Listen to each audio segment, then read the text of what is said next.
우리 1, 2월 두 달간에 걸쳐서 우리 12월에 묵상했던 골로새서의 말씀을 같이 보려고 합니다. 그래서 1, 2월 우리 두 달간에 걸쳐 이 골로새라고 하는 교회에게 우리에게 주는 도전이 굉장히 큰데, 우리가 골로새 교회를 어떻게 닮아가고 또 우리의 모습 속에서 도전받아야 될 부분이 뭐가 있을까, 그렇게 같이 보는 시간 되었으면 좋겠다는 생각이 듭니다.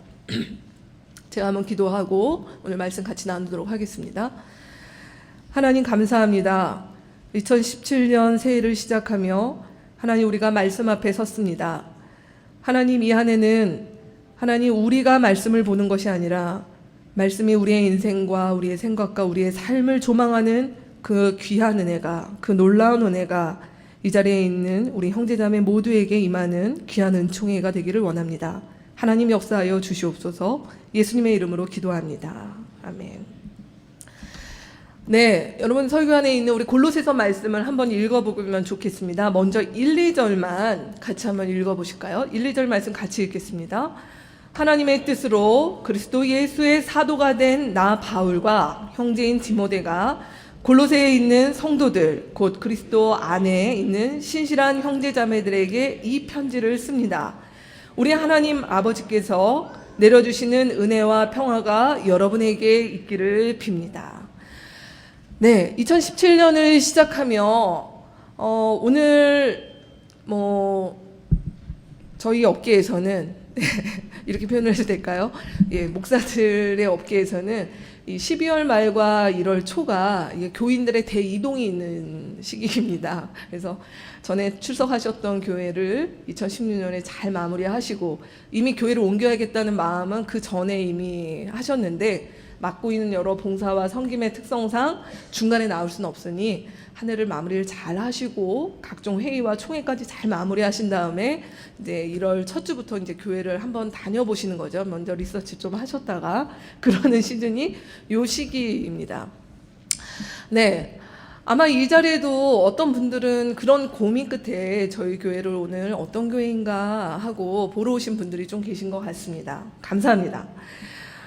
우리가 이렇게 교회를 찾아다니는 때, 또 어떤 분들은, 혹은 어떤 분들 가운데는 간혹 이런 분들이 있으세요. 왜 그랬는지 모르겠는데 새해를 맞이해서 원래 신앙이 없었는데 나 교회를 좀 다녀야겠다, 나 이제 좀 신앙이라는 것 좀 한번 가져봐야겠어 라는 마음으로 교회를 나오셨다는 것이죠. 교회를 나오셔서 오늘 이 말씀을 지금 읽었습니다. 이 절을 딱 읽는데 여러분 다 소화가 되십니까? 하나님의 뜻, 이게 뭔가요? 그리스도 안에, 이건 뭘까요? 우리 하나님이 내려주시는 은혜와 평화, 이거 어떻게 설명할 수 있겠습니까? 네, 지금 여러분의 옆에 혹시 친한 분들과 이렇게 좀 비슷하게 앉아 계실 것 같은데 한 1분만 제가 드리겠습니다. 한번 설명해 보시죠. 하나님의 은혜라는 건 이 말이에요. 그리스도 안에 있다는 건 이런 의미입니다. 한번 설명 한번 해보시겠습니까? 저는 이렇게 생각합니다. 아니면 자신 없으시면 물어보세요. 이게 뭔가요? 라고 한번 물어보세요. 뭘까요?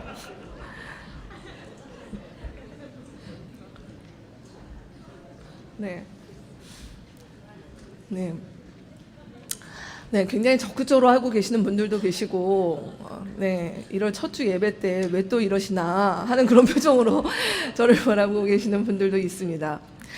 네, 하나님의 뜻, 그리스도 안에, 하나님 내려주시는 은혜와 평화, 사실 이런 말들이 적어도 교회를 몇 번 다니셨거나 또 이 자리에 어떤 저희 교회든 다른 교회를 다니셨던 많은 분들이 사실 이게 교회 안의 용어죠. 우리가 굉장히 자주 쓰는 말이고 흔하게 쓰는 말입니다. 그럼에도 불구하고 사실 이 말은 오늘날 굉장히 오남용되는 교회 안의 용어인 것 같습니다.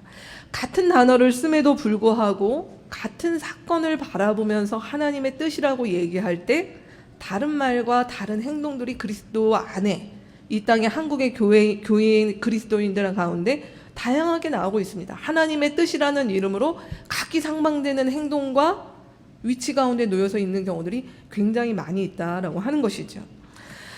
그래서 과연 이게 뭘까? 여러분 이 말을 어떻게 알까요? 우리가 귀납법적 성경 공부 이런 걸 좀 하면은 이걸 좀 확실히 알까요? 아니면 제가 지금 오늘 이 말은 원래 헬라어로는 하면서 이렇게 여러분한테 이걸 막 좀 설명을 하고 주석을 달면 이 말들이 선명해지시겠습니까? 저는 이 얘기를 오늘 2000년이 지난 우리의 시점이 아니라 우리가 좀 상상을 해봤으면 좋겠습니다. 사실 우리의 상상이라고 하는 것은 굉장히 많은 여지가 있는 부분인데 한 2000년 전쯤 이 말씀을 처음 접했던 골로새 교회의 사람들에게 이 말씀이 무엇이었을까? 바울이라고 하는 어쩌면 많은 학자들이 골로새 교인들은 아직 바울을 만난 것 같지 않다. 그리고 바울이 골로새 교인들한테 이 편지를 썼을 때는 오늘 본문에 나오지만은 에바브라라고 하는 사람을 통해서 골로새 교회의 놀라운 이야기를 듣고 그것에 대한 감사와 가슴 벅찬 기대로 오늘의 이 편지를 쓴 것 같다는 것이죠. 그럼 바울이 이 편지를 썼을 때 골로새 교인들은 이 말을 알아들었냐라는 것이에요. 바울이 하나님의 뜻 이런 말을 했을 때 이게 무슨 말일까요? 하면서 서로 막 책 찾아가면서 이렇게 공부했는가? 좀 그런 것 같지는 않습니다. 적어도 그들은 비록 이방인 출신이었고 골로새 교인들이 이 편지를 받았을 때는 오늘날처럼 우리가 보는 신약과 구약이라는 성경이 완전하지 않았습니다. 구약밖에는 성경이 없었고요. 신약 성경은 아직 완성되지 않았었고요. 그리고 그나마 종이도 부족했기 때문에 각자 한 권씩의 성경을 들고 다니며 있었던 때가 아니라 그저 같이 모여서 회당이나 이런 곳에서 들려졌던 말씀을 들으면서 복음이 이런 것이구나, 예수라는 분이 이런 분이구나, 이런 것들을 들었다는 것이죠. 그럼에도 불구하고 그들은 하나님 안에서 하나님의 뜻 이런 이야기를 했을 때 이것이 무엇일까? 이 말이 무슨 말일까? 이렇게 하지 않고 그 말이 무슨 말인지 알아들었다라고 볼 수 있다는 것입니다. 그러기에 이 편지가 의미가 있었고 쓰여졌겠었죠.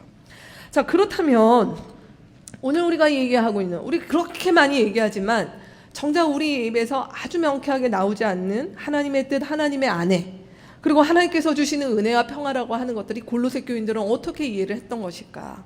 우리가 그 부분을 같이 한번 봤으면 좋겠습니다. 자, 첫 번째 내용은 우리 3절에서 8절 말씀을 먼저 한번 같이 읽어보는 가운데 봤으면 좋겠습니다. 3절에서 8절 말씀 우리 형제와 자매 한 절씩 번갈아 가면서 읽겠습니다. 우리 3절 형제님들 먼저 한번 읽어주실까요?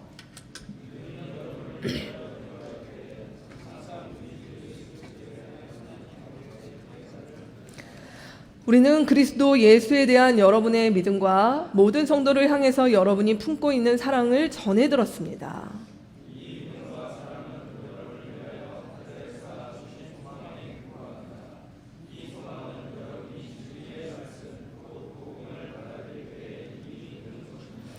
이 복음은 온 세상에 전해진 것과 같이 여러분에게 전해졌습니다. 여러분이 하나님의 은혜를 듣고서 참되게 깨달은 그날로부터 여러분 가운데서와 같이 온 세상에서 열매를 맺으며 자라고 있습니다.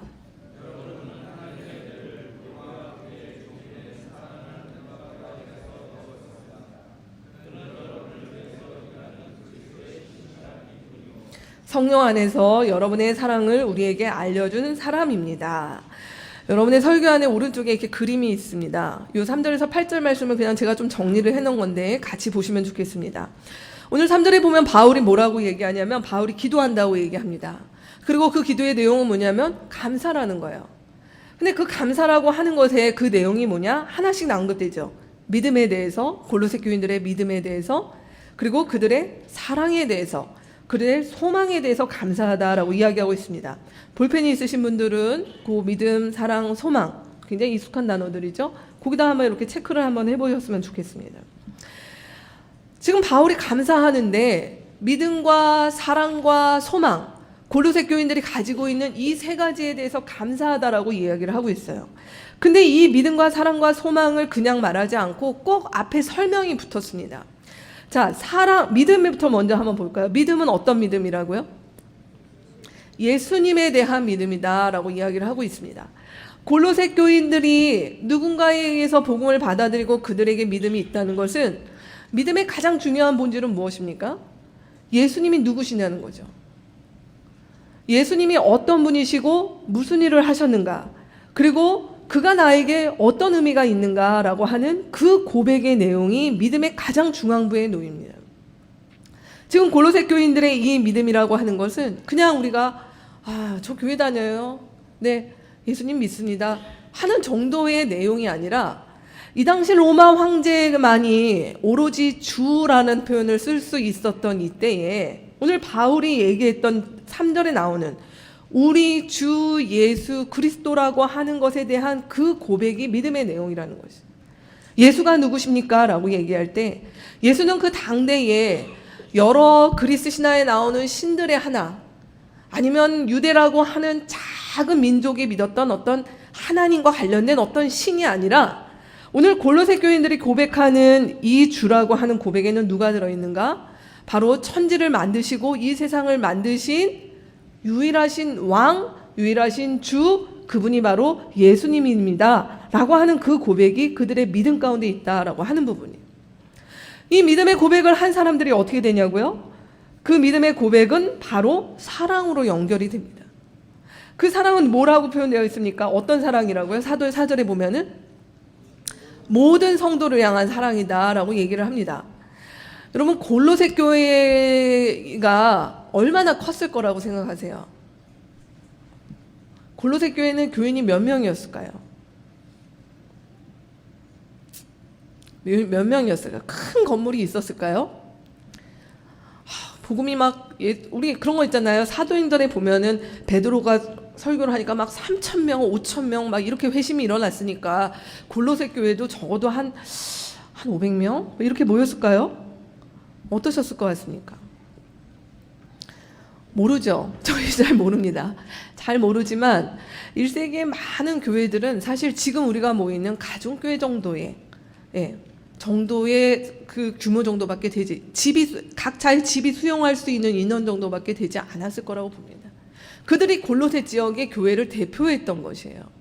그러니까 여기서 지금 말하고 있는 모든 성도를 향한 사랑이라는 것은 500명, 1000명이 아니라 지금 매주 또 매주일지 아니면 정기적으로 모이는 그들을 향해서 그들이 구체적인 사랑을 표현하고 있다라고 하는 부분이라는 거예요. 전에는 사랑이 무엇인지, 사랑이라고 해봤자 내 처자식과 아니면 나의 지인과 아니면 나와 이해관계가 있었던 사람들에 머물렀던 그 사랑이 아니라 예수를 주로 고백한 이후의 사랑은 뭐냐면 같이 주님을 고백하는 자들을 향하여, 비록 그들은 나와 다르고 그들은 나와 다른 환경에서 있고 그 당시에는 남자와 여자와 노예와 자유인과 주인과 유대인과 이방인이 공동체 안에 같이 있었는데 그들이 서로 사랑할 수 있었던 것은 많은 공통점과 이해관계가 많아서가 아니라 주님을 한 분으로 고백했기 때문에 그 주님 때문에 서로 사랑할 수 있게 되었다라고 하는 부분이에요. 그 사랑이 있었다. 그리고 세 번째로 뭐라고 합니까?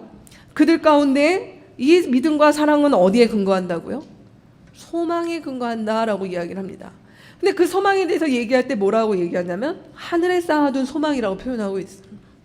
하늘이 무엇입니까? 성경에 나오는 많은 하늘이라고 얘기할 때는 하늘이라는 것은 곧 하나님께서 다스림, 하나님의 나라 이렇게 표현할 수가 있습니다. 즉 복음을 받아들인 사람들, 예수를 주로 고백하기 시작한 사람들 안에 일어나는 변화가 뭘까요? 믿음과 사랑과 그리고 이 땅 가운데 이미 시작된 하나님의 나라에 대한 그 소망이 자라가기 시작한다라고 하는 부분이라는 거예요. 근데 바울은 오늘 뭐라고 얘기를 하냐면 바울은 이 얘기를 들었다는 것입니다. 들었다라고 하는 얘기는 무엇입니까? 우리로 얘기하면 이런 얘기예요. 저희 어제 가정교회별로 이렇게 모이셔서 한 해를 돌아보면서 나누셨죠. 여러분의 나눔 가운데 어땠습니까? 우리의 나눔은 굉장히 구체적이지 않습니까? 저희 가정교회도 어제 모여서 같이 한 해 돌아보고 송구영신 예배 드리고 같이 성찬하는데 두 자매가 벅찬 감동 가운데 눈물을 흘렸습니다. 궁금하시죠? 왜 눈물을 흘렸을까? 우리 지금 하나로 가정교회에 있는 사람들은 두 자매가 눈물을 흘릴 때 그 눈물이 무슨 의미인지 어떤 것인지 공감할 수 있어요.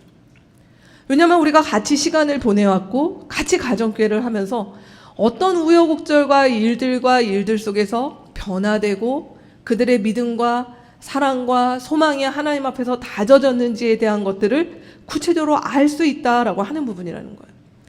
자, 그렇다면 오늘 바울이 이 얘기를 들었다라고 얘기할 때 그 얘기를 전해 드린 에바브라라고 하는 사람이 바울에게 뭐라고 얘기를 했을 것 같습니까?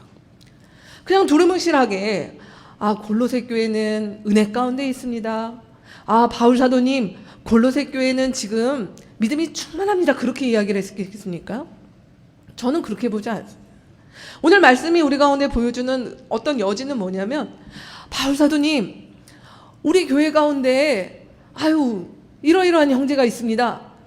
이 형제가 원래는 별로 그렇게 교회에 관심이 없었는데 아내를 따라 저희 모임에 나오기 시작했습니다. 모임이 너무 길다고 좀 맨날 갈 때는 좀 불평불만했는데 세월이 지나서 점점 그 모임을 좋아하기 시작합니다. 그리고 와서 전에는 하지 않았던 놀라운 고백을 하고 있습니다. 이런 얘기를 했을 거라는 거죠. 바울 사도님, 우리 공동체에 지금 우리 교회에 한 자매가 나오고 있습니다. 그 자매는 원래 공동체하고는 거리가 먼 자매입니다. 지극히 개인주의자입니다. 아이들은 극도로 싫어합니다. 근데 그 자매가 지금 우리 모임에 나와서 애를 보고 있습니다. 그 자매가 드디어 풍산기를 마쳤습니다. 정말 자꾸 누구 얘기를 하는 것 같네요. 그렇게 이야기를 하지 않았겠느냐라는 것입니다.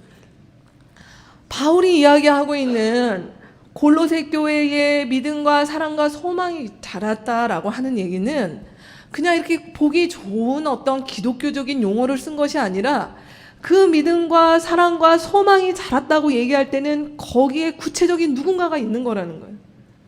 우리 골로새 교회에 누군가가 이렇게 지금 가고 있습니다. 이런 일들이 있습니다. 그 사람이 이렇게 바뀌고 있습니다. 그 사람 안에 이런 변화가 보이기 시작합니다. 너무 놀랍습니다. 지금 그 이야기를 하고 있다라고 하는 것입니다. 그 변화가 어디서 났을까요? 오늘 바울이 뭐라고 얘기하냐면 이런 우리 안에, 너희 안에 생긴 믿음과 사랑과 소망이 어디서부터 생겼다? 복음을 들을 때라고 표현하고 있는 것입니다. 4절에 보면 5절 말씀 또 6절 말씀에 보면 뭐라고 얘기하냐면 이 복음이 여러분에게 전해졌습니다 라고 표현을 하고 있는 것이죠. 여러분 그림의 옆에 보시면 이 복음이 우리 가운데 열매를 맺기까지의 과정에 대해서 제가 이렇게 화살표로 표현해드렸습니다. 첫 번째가 뭐예요? 복음을 어떻게 합니까? 복음이 어떻게 되는 것이에요? 누군가에 의해서 전해졌어요. 전해진 복음을 어떻게 합니까? 듣습니다. 들어서 갑자기 변하는 것이 아니에요. 어떻게 돼요? 그 다음 단계가 깨닫기 시작을 한다는 거예요. 조금씩. 근데 그 깨닫기를수록 우리 가운데 무엇이나요? 열매를 맺으며 자라는 일들이 있다라고 하는 것입니다. 오늘날 우리가 이 말씀을 접할 때 우리가 간과하기 쉬운 것은 이 말씀을 지극히 개인적인 걸로 하나님과 나의 일로 이 말씀을 받아들이면 이 말씀을 잘못 보는 것입니다. 여러분 우리가 신앙이 하나님 앞에서 바르게 자라는데 세 가지가 같이 움직여야 돼요. 여러분의 설교안에 보면 세 가지 말씀을 드렸습니다. 진리인 복음, 그리고 뭐가 있어야 될까요? 그 진리와 복음을 같이 살아내고 도전하고 그것들을 지켜보는 공동체, 그리고 이 두 가지 안에서 역사하는 성령이라고 하는 이 세 개의 삼각형과 같은 이 모습이 우리 안에서 같이 굴러가는 것입니다. 근데 오늘날 많은 우리의 신앙이 건강하지 못할 때 어떻게 되냐면 이 세 가지 중에 뭐라가 하나 없어도 괜찮다라고 본다는 거예요. 저는 원래 그렇게 공동체 스타일이 아니에요. 이 교회에 왔는데 공동체를 강조하네. 힘들겠다. 이런 마음 드십니까? 근데 성경에서 이거는 나들목 일상교회 강조점이 아니라 성경에서 말하고 있는 거예요. 하나님의 말씀이라는 것은 저 허공에 맴도는 우리의 관념이나 생각 속에 있는 것이 아니라 아주 구체적이라는 거죠. 그 구체적이라는 것은 뭐에 드러나는 것입니까? 관계 안에서 드러난다는 것이에요. 그게 공동체라는 것입니다. 그래서 그 공동체라는 것은 무엇일까요? 작년에 우리의 설교에서도 여러 번 다뤘었지만 그 공동체는 서로의 속을 나눌 뿐만 아니라 그 나눔이 어디까지 간다고요? 서로의 수치를 나누는, 서로의 부끄러움을 나누는, 그럼에도 불구하고 그것이 안심이 되고 그 속에서 오히려 신뢰하고 사람이 변화되는 데까지 이르는 그 일들이 공동체 가운데 있다. 근데 그런 일들이 진리의 말씀을 나누고 공동체에서 나누는 것이 우리가 굉장히 괜찮은 사람이어서 우리가 뭔가 인격적으로 많이 연단이 되어서 그러는 것이 아니라 성령께서 그 안에서 우리가 보이지 않지만 일하고 계시다라고 하는 부분입니다. 작년 한 해 가정교회를 경험하셨던 분들, 저희 교회의 역사가 그렇게 길지 않습니다. 작년 10월 말이 창립 1주년이었으니까요. 가정교회를 돌아보면 우리가 서로를 알아간 시간이 그렇게 길지 않습니다. 그럼에도 불구하고 여러분의 어제의 가정교회별로 나누셨던, 어제 가정교회 모임에 참석하셨던 분들이라면 지난 시간 그래왔구나. 우리가 이렇게 서로 변해왔구나. 하나님께서 우리를 이렇게 인도하셨구나. 이런 일들이 있었구나. 이런 어려움을 우리가 이렇게 같이 극복했구나 하는 그런 간증들이 있지 않으셨습니까? 있으셨던 분들은 한번 끄떡 좀 해주시겠습니까? 있으셨나요? 네. 저희 하나로 저희 하나로 가정교회만 지금 자랑하는 것이 아니라 그냥 그랬다라는 사실을 말씀드리는데 그런 시간이었다라는 것입니다. 오늘 말씀이 지금 바울이 이야기하고 있는 이 감사가 뭘까요? 제가 지금 여러분께 말씀드리고 있는 내용이 뭘까요? 우리가 교회를 고민하는 것, 우리가 신앙이라고 뭔가 고민할 때 우리는 오늘날 많은 부분들이 신앙이라고 하는 것은 내 마음, 내 영혼 속에 하나님과 나와의 아주 은밀하고 개인적인 것으로만 이렇게 제한을 두려고 하는 부분들이 있습니다. 근데 그 부분이 우리의 신앙에 분명히 한 면을 차지하고 있지만 사실 성경은 우리 가운데 끊임없이 무엇이라고 얘기하냐면 우리가 하나님을 알아가고 하나님께서 우리를 위해서 세우신 그 계획을 알아가는 그것은 그냥 개인적인 신앙 가운데 머물러 있는 것이 아니라 하나님의 말씀이 선명해지고 그 말씀의 선명함을 같이 공유하고 나눌 수 있는 공동체, 그리고 그 안에서 역사하시는, 그 안에서 우리 가운데 너무나 놀랍게 역사하시는 성령께서 일하시는 것이 무엇인지를 우리가 같이 보는 그 시간들 속에 우리가 잘한다라고 하는 것입니다. 지금 오늘 바울은 3절에서 8절까지 길게 말씀 가운데 있지만 이 말씀을 한마디로 얘기하면 지금 바울은 이런 것 같습니다. 박수를 치면서 골로새 교인 여러분 교회가 뭔지 이제 아셨군요. 이렇게 감격하고 있는 거예요. 여러분 이제 여러분이 교회가 되었군요. 하나님께서 교회를 왜 세우셨는지 그 비밀을 여러분이 알고 계시는군요. 너무 감사합니다 라고 그렇게 이야기하고 있다는 것입니다.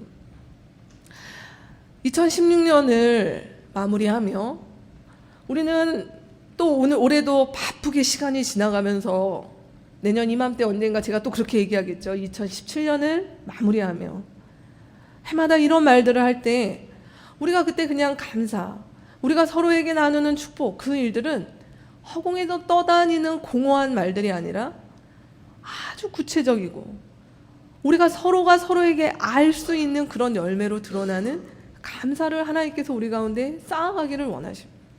바울은 그것이 교회다라고 이야기하고 있는 것이죠.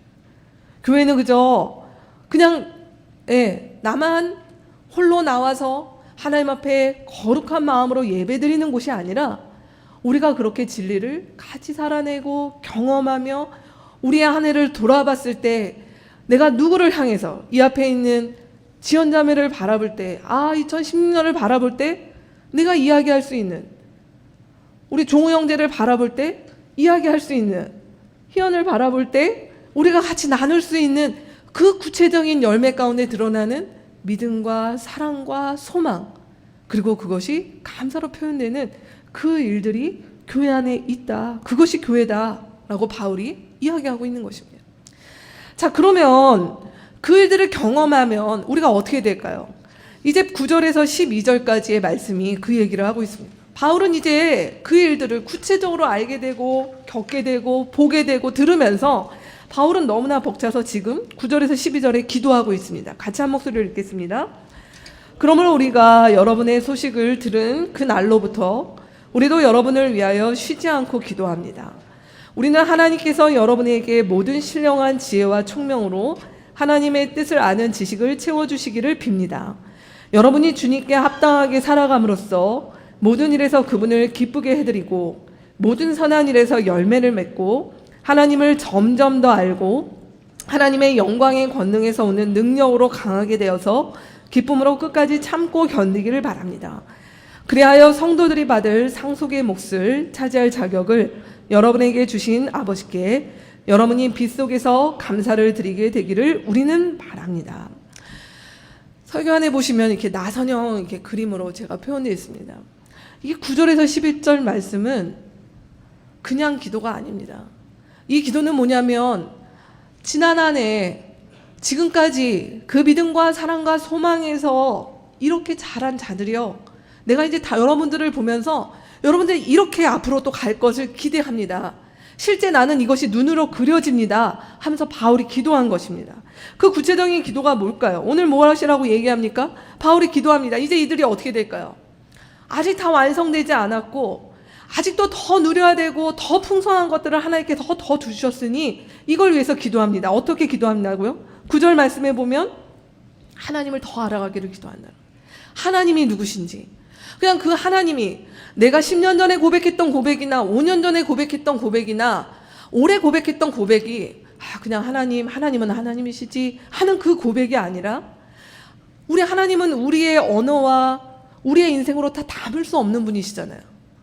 그러기에 하나님을 더 올 한해 나와 우리 공동체의 삶 가운데서 더 누려가기를 하나님께서 그 일들을 깨닫는 지혜와 총명으로 우리 가운데 역사해 주시기를, 그래서 그분에 대한 지식이 단순히 이것이 지적인 것뿐만이 아니라 의지적인, 감정적인 나의 전 인격 가운데서 하나님께서 일하시기를 기도합니다. 그렇게 기도하고 있는 것입니다. 그렇게 될 때 어떻게 됩니까? 지금 나선영의 이 구조를 한번 여러분이 흘려보세요. 그렇게 알게 되면 우리가 하나님을 어떻게 돼요? 하나님 앞에 우리의 삶을 더 드리게 되죠. 하나님 앞에 합당한 삶으로 살아드리는 것이 어거지가 아니라, 하나님의 심판이나 하나님이 두려운 분이어서가 아니라 하나님이 선명해질수록 그분 앞에 내가 합당하게 살아가는 것이 훨씬 수월해집니다. 그분을 합당하게 따라가니 어떻게 됩니까? 그분을 기쁘게 해드리는 일, 내 삶 가운데서 지속적으로 하나님께서 기뻐하시는 삶의 열매를 맺어가는 일, 그런 가운데 또 어떻게 될까요? 이것이구나, 우리 하나님께서 우리 가운데 주시는 것이 더 풍성한 일이구나, 더 하나님을 알아가게 돼요. 그리고 11절 말씀이 뭐라고 표현합니까? 하나님을 알아가는 그 믿음과 사랑이 우리 안에서 자라기 시작할 때 이 땅 가운데서 우리가 허투루 살지 않고 기쁨으로 끝까지 그 소망 가운데 견지하며 살아갈 수 있는 힘을 하나님으로부터 공급받는다라고 이야기하고 있다라는 것입니다. 지금 바울이 이야기하고 있는 이 9절에서 12절의 기도는 막연한 기대, 그냥 막연한 축복의 말, 우리가 그냥 요즘 말로 이렇게 표현할까요? 영혼 없이 서로에게 던지는 그런 인사, 이것이 아닙니다. 지금 바울은 무엇을 얘기할까? 굉장히 구체적인 얘기를 하고 있는 거예요. 여러분이 내년에는 아마 우리로 얘기하면 이렇게 되겠죠. 여러분 2016년 이런 일들이 있었습니까? 2017년에는 아마 이렇게 더 잘하게 될 것입니다. 지금까지 우리의 어떤 연약해졌던 신앙이, 우리의 하나님에 대해서 선명하지 않았던 것들이 올해는 하나님 더 선명해지면 그분을 더 따라갈 수 있는 것이 기쁨이 되고, 그리고 그 안에서 하나님께서 주시는 소망으로 새해에 녹록하지 않은 길도 더 갈 수 있게 될 것입니다 라고 하는 이야기를 지금 바울이 이야기를 하고 있는 것입니다. 그래서 바울의 기대는 그냥 막연한 기대가 아닙니다. 굉장히 구체적인 변화로 표현될 수 있는 기대라고 하는 부분이라는 것이죠. 한 해를 마무리하고 새해를 이렇게 바라보면서 사실 새해의 소망, 우리의 올해의 버킷리스트, 이런 부분들을 개인적으로 적고 하는 부분들도 의미가 있겠지만, 사실 우리가 새해에 어디까지 갈 수 있을까, 우리 가정교회에 어떤 일들이 있을까라고 하는 부분들은 작년 한 해를 바라보면서 올해 이렇게 예측되는 부분들이 있지 않습니까? 제가 아까 광고 때 얘기했지만 올해 분명하게 예측되는 일들이 있습니다. 그 이야기는 뭘까요? 우리 다시 한 개척 초반의 그 모드로 다시 돌아가는 것은 분명합니다. 저 뒤에 유모차들이 쭉 깔릴 것이고, 아이들이 예배 때 계속 오는 일들도 있을 것이면서 하는 일들이 분명히 있을 것입니다. 근데 저는 그런 생각을 해보는 것이죠. 우리 공동체가 2014년, 15년 즈음에 한참 아이들이 태어나고, 아이가 태어나서 신생아를 돌보는 엄마들이 그 아이들을 부여잡고 수요 예배에 모여서 같이 예배를 드리면서 했던 그 개척의 초기 때의 모습보다 2017년을 맞이하며 곧 태어날 신생아들과 이렇게 있지만, 지금의 우리 공동체는 그때와 다른 성숙함과 노련함이 분명히 있을 것입니다. 그리고 이미 아이를 키워가면서 신앙생활을 어떻게 할 수 있다, 아이를 낳지만 곧 회복하고 나서 신생아를 들쳐업고 가교회를 나올 수 있다라는 것들을 수많은 엄마들이 미리 보여줬기 때문에 뒤따라가는 후발주자인 엄마들도 아 그렇구나, 아이를 데리고 가정교회 가서 4-5시간씩 하는 것에 별 주저하지 않으며 있을 사람들이 분명히 있을 것입니다. 제가 굳이 얘기를 왜 드리냐면요, 우리의 기대와 감사는 단절이 아닙니다. 작년 우리가 해왔던 것들, 작년에 우리가 쌓아왔던 것들, 작년에 하나님께서 우리 가운데 주셨던 구체적인 것들의 그 연장선에 있는 그 기대일 것입니다. 그러기에 그 기대가 얼마나 감사합니다.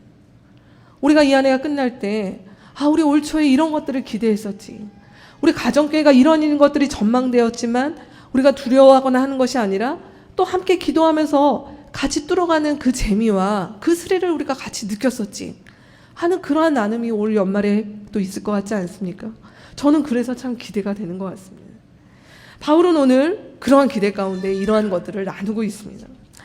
자, 그렇다면 제가 처음에 드렸던 질문, 하나님의 뜻, 그리스도 안에, 이런 이야기들을 지금 바울과 잘 얼굴도 보지 못하고 자주 만나지 못하는 교인들 가운데 나눌 수 있는 그 이유가 무엇이냐라는 것이죠. 오늘 우리 본문에서 가장 중요한 부분은, 좀 표현이 그러네요. 말씀은 다 중요한데 가장 중요하다고 표현하니까 그런데, 오늘 말씀에서 우리 가운데 주는 아주 중요한 이 핵심적인 내용이 13절과 14절에 담겨져 있습니다. 같이 한번 말씀을 읽겠습니다. 아버지께서 우리를 암흑의 권세에서 건져내셔서 자기의 사랑하는 아들의 나라로 옮기셨습니다. 우리는 그 아들 안에서 구속 고죄사함을 받았습니다. 사실 바울 사도는 바울 서신 곳곳에서 복음이 무엇인지에 대해서 참 다양한 표현으로, 그리고 구체적으로, 그리고 알맹이만 모아서 표현하는 데가 정말 많은데요, 오늘 13절과 14절 말씀도 이것이 바로 복음의 핵심입니다. 기독교 신앙의 정수다라고 얘기할 때 가장 중요한 사실, 가장 중요한 팩트가 오늘 13절과 14절의 내용입니다. 그 내용이 무엇입니까? 하나님이 우리를 구원하셔서 우리에게 구속과 죄사함의 은혜를 주셨다. 너무 중요하고 잘 아는 사실이죠. 오늘 이 말씀을 같이 나누기 위해서 여러분 알고 계시는 분들도 계시지만 오버뷰 이펙트라고 하는 저도 책에서 읽은 내용인데 이 용어를 설명드리고 싶습니다. 이 내용은 뭐냐면 우주 비행사들, 우리 이 세상 가운데 사랑하는 수많은 사람들이 있지만 사실 우주 여행을 할 수 있는 사람은 이 세상에 참 소수의 사람이잖아요. 그렇죠?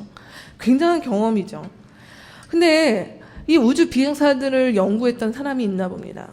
근데 굉장히 신기했던 것은 뭐냐면 우주를 다녀왔던 우주 비행사들이 전혀 예상치 못한 공통점이 하나 있다라는 것이 발견되었다는 것이에요. 그것은 뭐냐면 이 세상에 사는 많은 사람들이 다른 사람들이 이뤄보지 못한 경험이나 아니면 성취나 이런 일들 할 때 사실 그 일에 대한 자부심이나 아니면 그 일에 대한 어떤 뭐라고 할까요? 이렇게 자긍심?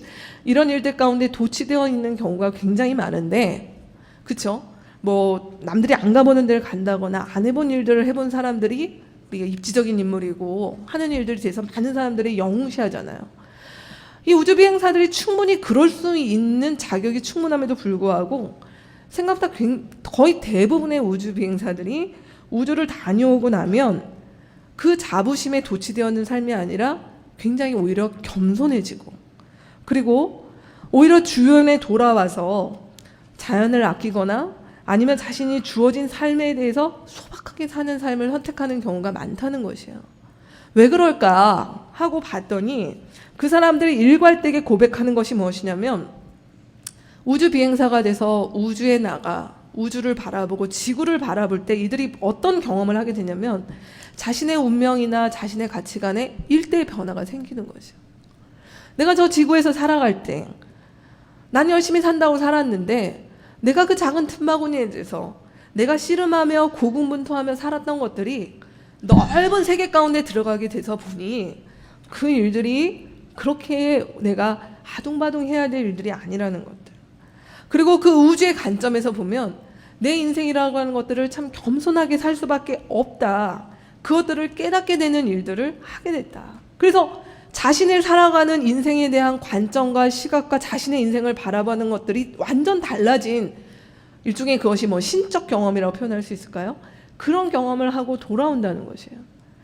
그렇기 때문에 그러한 변화들, 그런 우주 비행사들이 겪는 경험을 일컫는 단어가 바로 이 오버뷰 이펙트라고 하는 단어입니다. 시각이 완전히 달라진 그 모습이다라는 것이죠.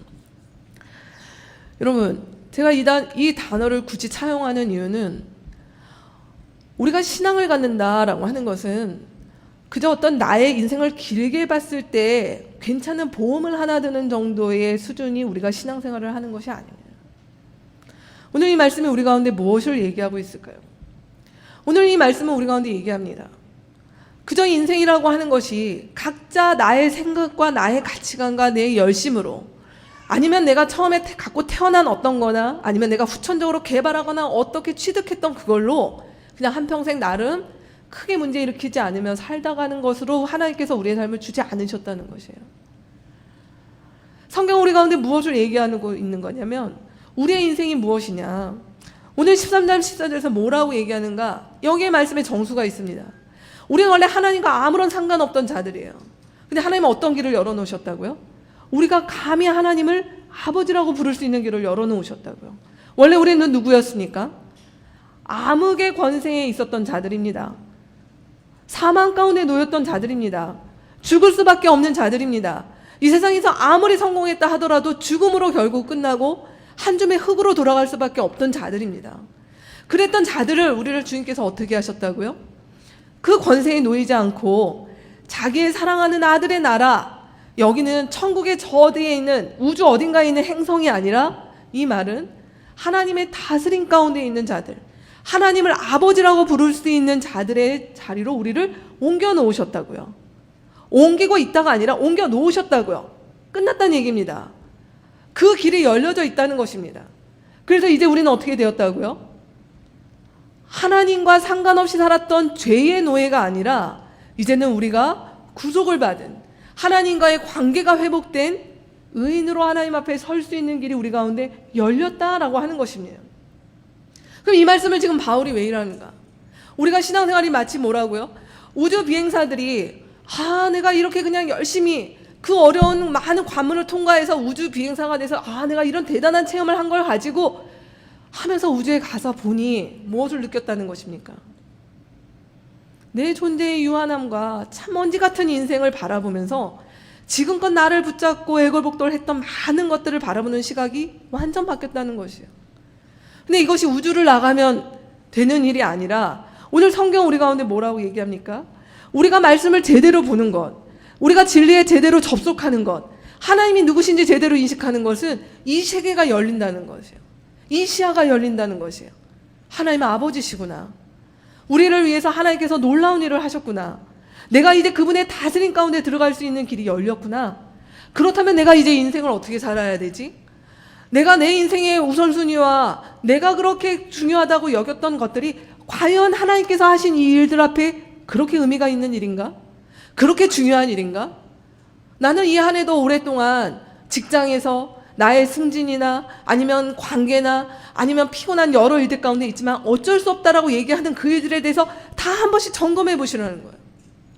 그것이 주님께서 이루어진 일들 앞에서 우리 가운데 그렇게 가치 있고 의미 있는 일인지 우리가 하나님 앞에 잘 봐야 됩니다. 근데 이것은 그냥 보는 것이 아니라 이 복음의 시야가 열리면 열릴수록 하나님 앞에 내려놓는 것이 쉬워진다는 것이죠.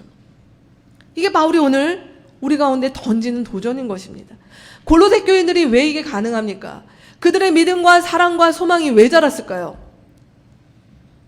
이 시야가 열렸기 때문입니다.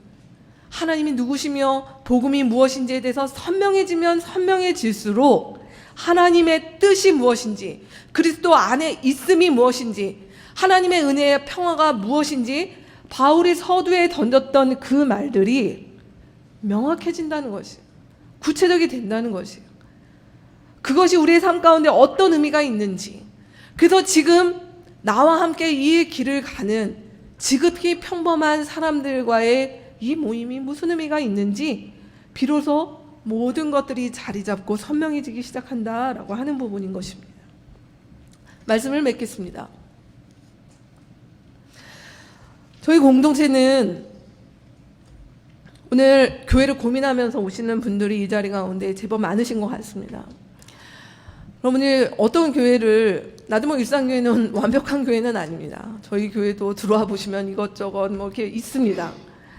근데 우리가 교회를 정할 때 중요한 기준이 있는 것 같습니다.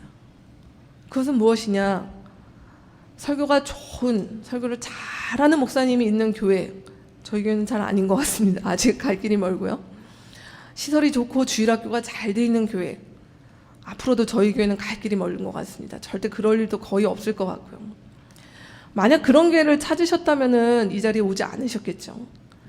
근데 우리가 교회를 고민할 때 아주 중요한 것은 뭐냐면, 하나님의 말씀이 그냥 허공에 외쳐지는 소리가 아니라 그 말씀이 구체화되고 실제적으로 살아갈 수 있는 사람들과 함께 있는가.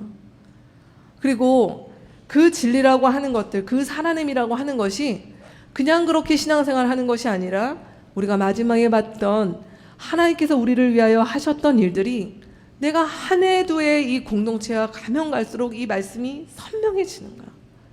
그래서 이 말씀이 내게, 이 말씀보다 더한 은총은 없습니다. 이 말씀보다 더한 은혜는 없습니다. 하나님 내게 이것으로 족합니다 라는 그 고백이 내 안에 선명해지는가. 저는 이것이 우리가 교회를 고민할 때 중요한 기준인 것 같습니다. 물론 그것이 한두 번 나간다고 해서 이걸 어떻게 알겠습니까? 그러나 그 기준을 고민하시면서 교회를 결정하셨으면 좋겠다라는 생각이 듭니다. 나드목 일상 공동체는 올 한 해도 갈 것입니다. 우리에게 큰 일, 어떤 일들이 있을까요? 나라 안팎이 시끄러우니 우리의 모든 일들이 거기에다 묻히는 것 같은 이 새해인데, 저는 2016년을 마무리하고 새해를 하면서 우리가 올 한 해, 작년 한 해를 돌아볼 때 우리의 감사가 구체적이었다면, 새해를 맞이하면서 주님께서 우리에게 주시는 이 기대와 이 일들도 구체적으로 하나님께서 우리를 인도하실 거라는 그 기대와 소망이 있습니다. 근데 그것은 그냥 우리에게 그런 거죠. 하나님 집을 주셔서 감사해요. 우리 애가 무슨 진학을 해서 감사해요. 우리 남편 뭐가 풀려서 감사해요. 다 감사한데 2017년 우리의 구체적인 감사는, 하나님 내가 이 공동체와 함께 갔기 때문에 주님께서 말씀하시는 그 복음이 선명해져서 감사합니다. 그 복음이 선명해지게 같이 갈 수 있는 사람들 때문에 감사합니다. 그 기대가 생기게 해주셔서 감사합니다. 우리 가정교회 누구누구를 바라보면서 이런 기도로 나아갈 수 있게 해주셔서 감사합니다. 그런 기대와 그런 감사와 그런 일들이 우리 가운데 연결하는 공동체로 하나님께서 우리 가운데 도전하시는 것 같습니다. 우리 2달간 이 골로새 교회의 모습들을 우리가 같이 볼 텐데, 골로새 교회는 그런 교회였다는 것입니다. 그 일들을 같이 경험하고 완벽해서가 아니라 그 일들을 같이 씨름했던 교회라는 것입니다. 그 골로새 교회가 1월 나드목 일상 공동체를 한 해를 여는 이때에 우리에게 도전이 되고 또 우리에게 본이 되고 우리가 그렇게 따라가는 그런 일들이 이 한 해에도 풍성하게 있기를 기도합니다. 같이 기도하겠습니다.